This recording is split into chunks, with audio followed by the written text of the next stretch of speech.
Bom dia! Olá, moçada! Muito bem-vindos, todos vocês. Olá, olá, olá! Bom dia! Gente, eu gostei tanto de corrigir as atividades avaliativas de vocês esse bimestre. Mano, vocês são muito criativos. Eu adorei que teve gente que gostou do curto do David Lynch. A gente tem um humor parecido. Ai. E tudo bem, teve gente que falou que é a coisa mais ridícula que já viu. Eu falei assim, concordo. E as colagens ficaram sensacionais. Vocês estão de parabéns. Meus amores, nós traçaremos dois caminhos hoje. Primeiro, nós vamos revisar o que nós vimos sobre a antropofagia cultural. Cultural é ótimo, né? Da Tarsila e do Oswald de Andrade. E depois, nós falaremos de Portinari, Maria Martins, ai que delícia, Ismael Neri. Gente, vocês acham? Um dia que esses artistas são incríveis, fica melhor ainda. Bom dia, meus amores, muito bem-vindos. Vamos lá, o pessoal que já está aqui, segue o link da chamada.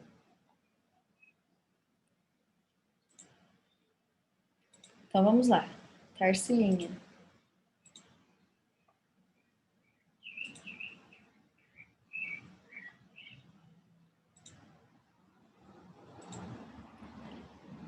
Tarsila do Amaral é esta senhora maravilhosa, muito charmosa, muito distinta, que chega no Brasil depois da semana de 22. Então vejam, não existe, quer dizer, não há participação da Tarsila durante a semana de 22, tá?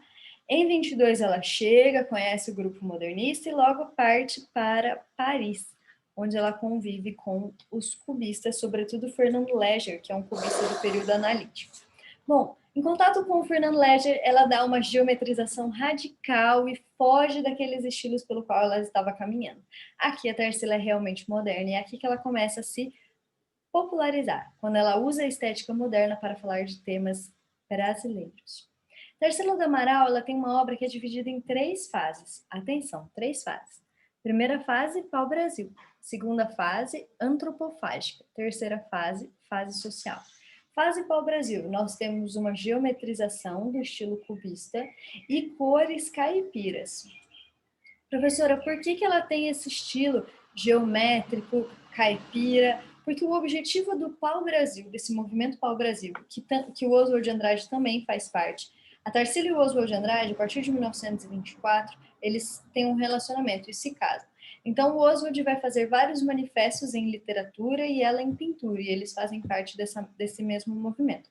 Então, o primeiro movimento é o movimento pau-brasil. O objetivo é tirar a vaidade, tirar a erudição, tirar toda aquela pompa própria do academicismo. Então, buscar alguma coisa que seja mais original, que seja mais verdadeira e mais próxima, daquele desejo infantil de representação. Então, por isso que os temas são bem cotidianos e tem essa ingenuidade. Bonitinho, né? Cores caipiras, solidez, paisagens cotidianas. É desse período também a negra. Vejam a influência cubista no fundo, geometrizada, mas nela, nessas linhas que são mais curvas. A segunda fase é a fase mais importante, meus amores. E aqui eu preciso que vocês tirem qualquer dúvida se vocês tiverem. O Oswald de Andrade e a Tarsila do Amaral vão lançar o Manifesto Antropofágico em 1928. Reza a lenda que estavam todos bêbados em um apartamento, comendo bolinho de chuva, e eles se sentiam canibais devorando esses bolinhos de chuva. E eles estavam no meio de uma discussão, que é uma discussão muito séria para o Brasil e para o modernismo. Se eu faço cubismo no Brasil, eu estou imitando Picasso ou eu estou fazendo uma arte brasileira? O que é ser um artista moderno brasileiro? Parecia que tinha somente duas opções: ou copiar a arte estrangeira ou rejeitar o modernismo estrangeiro e fazer uma arte brasileira.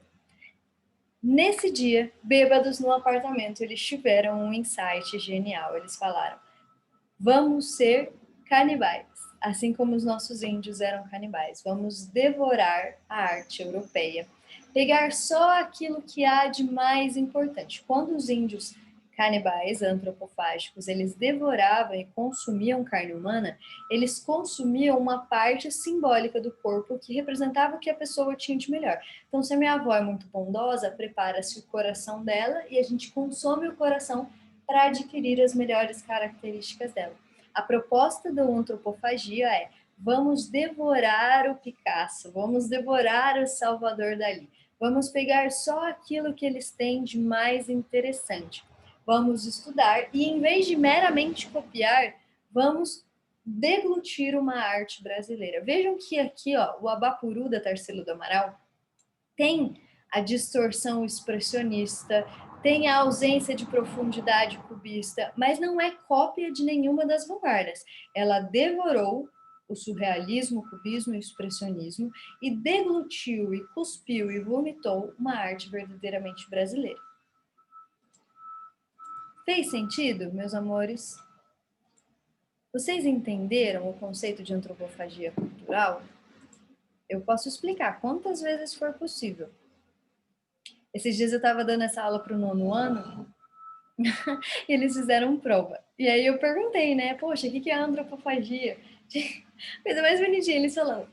É o canibalismo, é quando você come carne humana. Gente, minha nuca arrepiou. Eu falei assim, gente, pelo amor de Deus, Tarsila do Amaral não comia carne humana, tá bom? É tudo uma questão metafórica e é uma proposição da cultura. Olha que legal. Isso tem que de surrealismo, mas é você devorar o surrealismo e pensar as lendas brasileiras a partir do surrealismo, produzindo uma arte verdadeiramente brasileira. E a última fase da Tarsila do Amaral é a fase social. É quando nós temos a quebra da Bolsa de Nova York, em 1929. Nós temos aqui a divisão dos prejuízos no Brasil. São Paulo entra numa crise absurda. E a Tarsila do Amaral volta-se então para os problemas sociais. Se nós virmos, em 1930, nós temos, de modo geral, todos os artistas brasileiros voltados para as questões sociais. É a segunda fase do nosso modernismo, começa em 1930, e ela é chamada de fase social. E se a gente for pensar, não é só o Brasil, né? O mundo inteiro, mesmo Picasso, se a gente repara, essa é uma época em que ele se vê obrigado a falar de questões sociais, ó, em 37, porque o mundo está nessa época dos extremos. Agora, meus amores, nós vamos para nosso segundo tema. Sobre a Tarsila do Amaral, vocês têm alguma dúvida? Não deixem de perguntar, meus queridos. Posso continuar?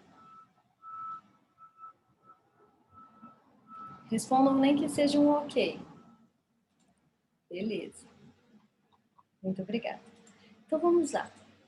Nessa segunda fase modernista, que é chamada de fase realista, ou desgraça.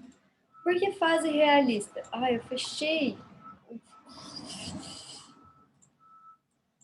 Como pode? Em vez de apertar para ampliar, eu fechei.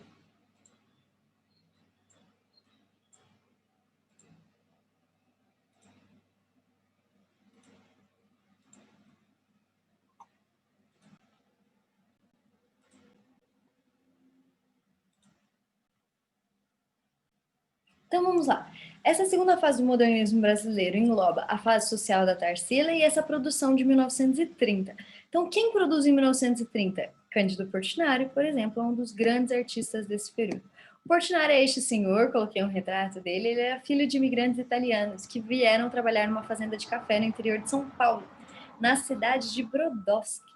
Ele cresceu sem muita erudição, numa família simples, e vendo o dia a dia na fazenda desses trabalhadores.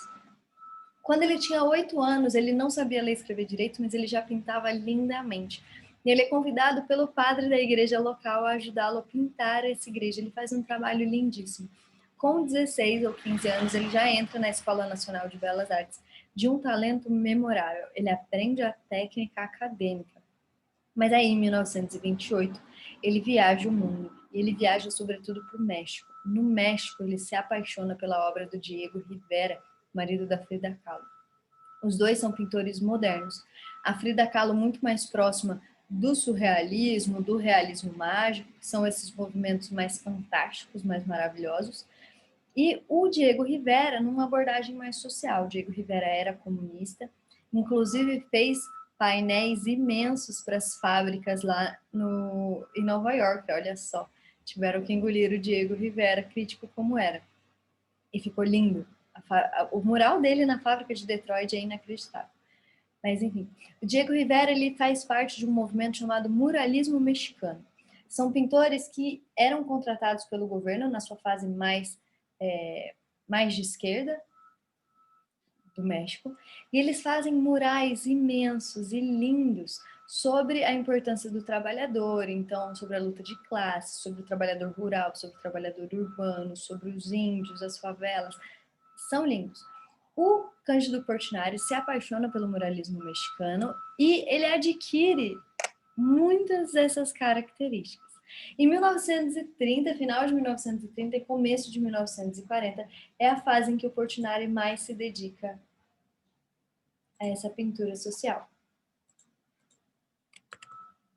Vejam só, quando a gente olha para a pintura aqui do Portinari, esses dois menininhos brincando na fazenda, a gente percebe que isso aqui não é só expressionismo, isso aqui não é cubismo, isso é Portinari, né? Tem um estilo que é muito próprio dele. Então, algumas obras famosas. O Portinari ele gostava muito de pintar a realidade nacional. Então, ele é brasileiro e o tema do Brasil aparece com muita frequência, sobretudo o tema do interior rural. Lembra que ele cresceu numa plantação de café?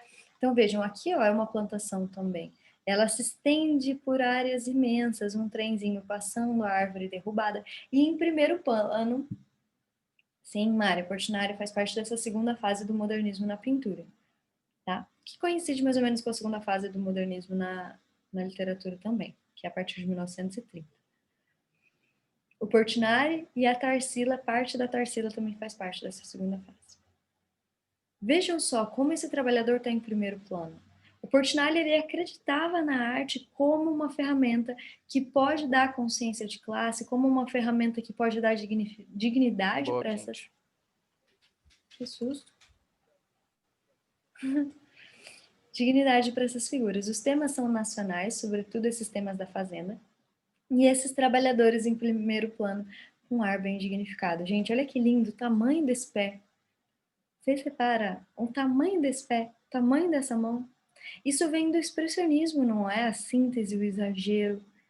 E por que exagerar nos pés, nas mãos? Porque eles são trabalhadores braçais, porque a mão é de onde eles tiram o seu sustento, porque o pé revela esse contato com a terra. Olha só, embora ele geometrize as figuras, embora ele exagere nos pés e nas mãos, olha como ele tem um ponto de vista aéreo. Olha como a perspectiva se projeta para trás. Isso vem lá do clássico. Então ele não se restringe a uma vanguarda, ele passeia por várias, inclusive por técnicas clássicas. A mais famosa das séries do Portinari é as séries Retirantes. É nesse momento em que ele se volta para a questão da seca e da miséria no Nordeste. E é uma série de quadros super impactantes, com a maior carga expressionista que ele já colocou na sua obra, para mostrar a miséria e o desespero desses que migram forçadamente. Reparem, gente, ó, nós temos uma composição que é piramidal. Várias coisas aqui apontam para cima, e embaixo nós temos como se fosse o reflexo desses pássaros. No centro da pirâmide, nós temos essa cesta de roupas na cabeça dessa mulher, magra, sofrida, com essa criança no colo que mais parece um saco de osso, né? Essa criança já morreu. E talvez esses pássaros de mau agouro que estejam em volta é justamente por conta da morte dessa criança. Essa daqui talvez não tenha morrido ainda, mas vejam como tá quase. Ela é super magra, com as suas costelas à mostra. Aqui atrás, a figura do velho, né? Ele é altamente esquelético, todos descalços. O velho segura um cajado que vem de encontro com um desses pássaros, o símbolo da morte, a foice da morte. Ao lado do pai, nós temos essas duas crianças, ó, com o ventre bojudo e as pernas finas. é a doença, a barriga d'água. Então, toda essa representação é a representação de dor, de sofrimento e de ausência de perspectivas. Vejam de onde eles vêm, para onde eles vão. Tem alguma árvore? Não, só tem morte e ossos pelo caminho, não tem uma sequer sombra. E embora seja dia, e a gente vê que é dia aqui perto da linha do horizonte, o céu é tenebroso, super escuro, e esse sol mais parece uma lua, com essas aves pairando. É uma obra de intensidade dramática absurda. Vejam, isso não é expressionismo alemão, isso é Brasil. Esse é um tema brasileiro, com um estilo brasileiro. É justamente aquele objetivo que tinha sido teorizado pelo Oswald e pela Tarsila, né? Não tenha medo das vanguardas europeias, mas não copie. Faça um processo crítico a respeito, devore e vomite uma coisa sua. Criança na rede, quer dizer, enterro na rede. Esse quadro é intenso demais. Veja essa mulher ajoelhada com os braços para cima. Aqui nós temos uma composição piramidal invertida e aqui outra pirâmide de pé, cheia de intensidade dramática. Eles carregam um falecido dentro dessa rede e atrás um fundo que é todo fragmentado e você não tem mais a noção de perspectiva. E essa mulher que ajoelha e chora. Lindo, né? Portinari também fez a missa. Esse quadro que vocês estão vendo agora é um quadro acadêmico do romantismo brasileiro do Victor Meirelles, chama A Primeira Missa. É um tema indianista e é como que o catolicismo chegou aqui no Brasil. Portinari faz uma versão e olha que linda. Tá vendo? Sem medo de revisitar os temas nacionais, mas fazendo isso com uma abordagem moderna. Tem uma fragmentação formal do tipo cubista? Tem. Os planos, ó, eles são fragmentados, eles são todos quebrados. Mas não é a cópia de nada que foi feito no cubismo. É brasileiro, com uma originalidade muito intensa. As cores são elegantíssimas, ó, cores mais fechadas. E aqui a gente vê só os europeus. Agora, meus amores, nós temos ainda mais uns 12 minutos, graças a Deus. E eu quero conversar com vocês sobre essa maravilhosa artista que é a Maria Martins. Nós temos ainda dois artistas para ver hoje, Maria Martins e o Ismael Neri. Maria Martins é sem dúvida a minha preferida. Não que isso ajude muita coisa para vocês, mas ela é incrível. Ela é uma escultora de primeira de 1930 e sobretudo 1940, que é filha não, ela é esposa de um diplomata brasileiro, então ela viaja o mundo inteiro. Ela produziu muito pouco no Brasil, ela produziu muito mais nos Estados Unidos. Nos Estados Unidos, morando em Nova York, ela tem um caso muito notório com o Duchamp. Eles têm um relacionamento amoroso por muito tempo. E o Duchamp é um dos grandes influenciadores da obra da Maria Martins. Inclusive, é ele que organiza as primeiras exposições dela. No exterior, ela é muito celebrada e, de fato, a obra dela é muito original. Mas no Brasil, não. No Brasil, as obras dela são consideradas muito obscenas e não são aceitas. Por que elas são consideradas obscenas? Vejamos. Aqui nós temos a Iara. Nossa, essa é uma das minhas esculturas preferidas. É uma escultura em bronze. A gente vê o tamanho dela. É uma sereia que vem da mitologia indígena brasileira, né, da mitologia amazônia. A sereia, ela mora no rio e ela, com o seu canto, ela seduz os homens e leva para debaixo da água e os mata sufocados, afogados. Então aqui nós temos, ó, a ideia da Iara, uma figura humana sem olhos, só a boca que remete ao canto, e ela tem mãos e pés, só que essas mãos e pés, elas se prolongam, de uma forma que já não são nem mãos nem pés, são tentáculos, são monstros. Ela vai dialogar muito com essa ideia do que é o feminino e da monstruosidade feminina, que está muito, muito próximo da temática surrealista. É surrealista por quê? Porque as imagens são alucinatórias, porque as imagens são de monstros, remetem ao delírio, mas é surrealista também porque é um questionamento da sua identidade, né? Ela está em contato com a sua psique, com o seu inconsciente. Ela deixa essas formas fluírem com base no automatismo psíquico. E mesmo dentro da mitologia que foi consagrada no surrealismo, né? A mulher, ela seria tudo aquilo que foi recalcado pela sociedade ocidental, de desenvolvimento tecnológico. Como eu falei para vocês, né? O homem varão, que é o dono da razão instrumental, dessa dominação técnica, e a mulher que seria o símbolo aí do espiritual, do mágico, do inconsciente, que aflora de uma forma muito intensa. E a Maria Martins faz esses monstros femininos de uma forma maravilhosa. Aqui, ó, nós temos outros dois. Você vê que são femininos porque tem seios. Só que o rosto já não é nem um pouco identificável. Lembra aquele dementador do Harry Potter? Que um suga o rosto do outro, né? Olha só, aqui o dementador que eu falei em bronze. Lindíssimo, né? Ela tem algumas fases. Essa daqui é a série Amazônia, em que são essas lendas e que tem um acabamento mais rústico, mais próximo do Rodin. Aqui já é um acabamento mais liso. E várias estátuas de formatos inconclusivos e delirantes. Ela tem uma última série chamada Cantos, onde ela foca bastante nas coisas que antes eram secundárias, como por exemplo o canto da Yara. E para dar forma para esse canto, ela faz essas figuras orgânicas, onduladas, que são quase abstratas. Esse vídeo é lindo. Ele vai contar um pouco da exposição no Museu de Arte Moderna, que foi feita em homenagem a Maria Martins. Nós temos pouquíssimas obras da Maria Martins. Muito poucas foram compradas no Brasil, a maioria está lá fora. Inaugura uma exposição na Valentine Gallery em Nova York, que é a terceira individual que ela faz nos Estados Unidos. Eu vou tirar o som e eu vou falar. Essa exposição, que a Verônica Stricker é a curadora, vai ter muitas obras dela. Essa daqui é da série Amazônia. Então vejam aqui, ó, o símbolo, do ventre feminino, como o acabamento ele não é preciso, como essas figuras são meio esqueléticas, né? E você vê que tem uma figura humana e a figura humana está cheia desses elementos da natureza. E cada vez esses elementos da natureza vão ganhando forma e vão ganhando mais importância ainda. A segunda fase, ela vai dar ênfase mais ainda para esses elementos que antes eram secundários. Então, em vez de você focar na figura humana, você foca justamente nesses elementos da natureza que são orgânicos, porque é em oposição à rigidez geométrica, e que são bastante alucinatórios. Lindo, né?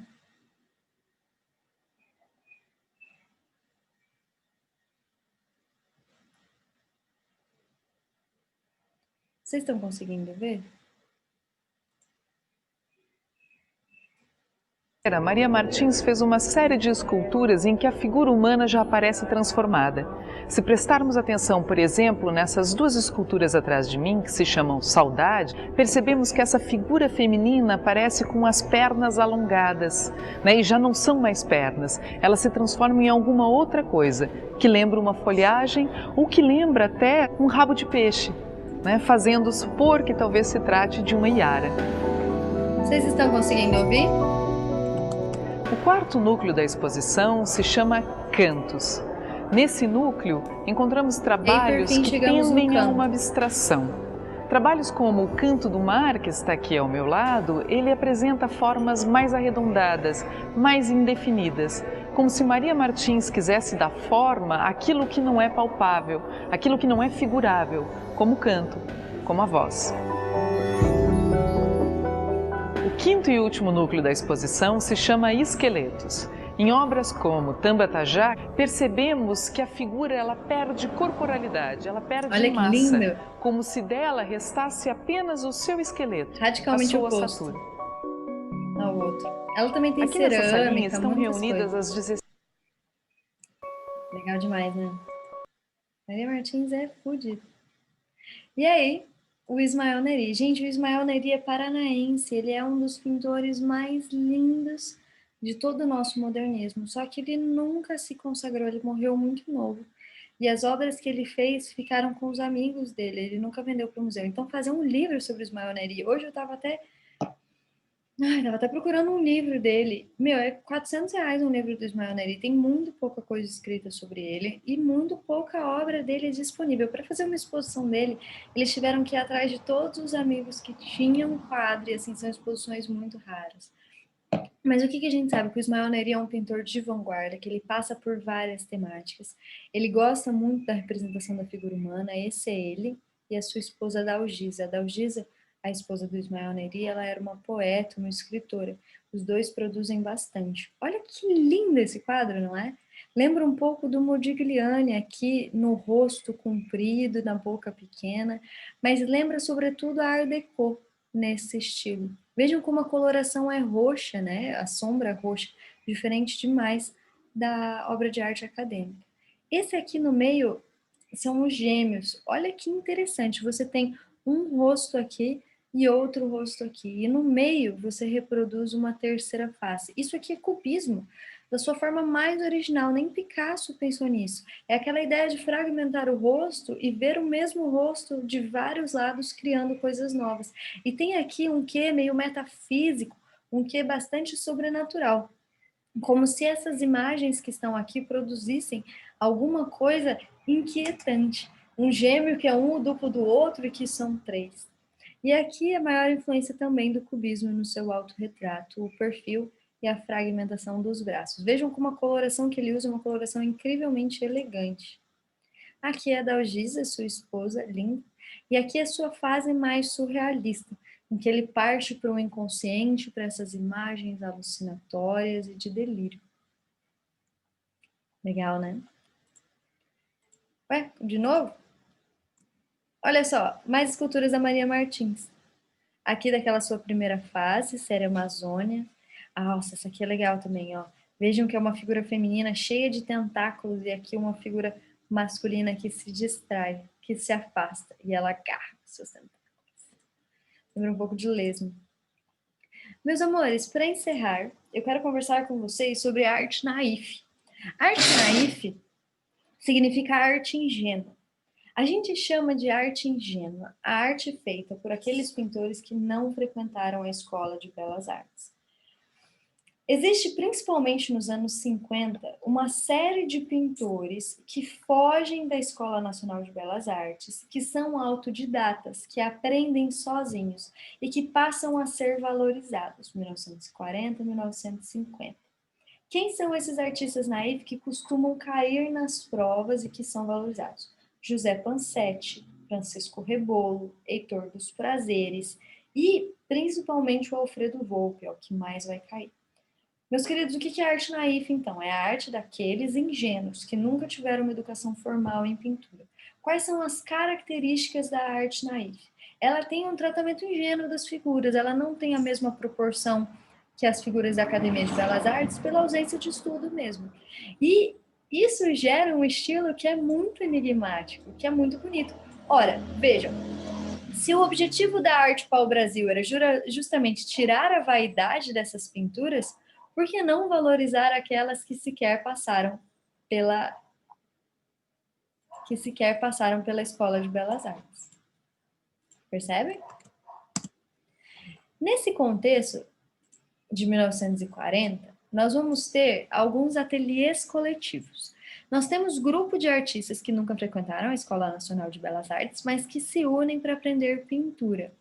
Dois ateliês coletivos são muito importantes, ó. O Núcleo Bernadelli,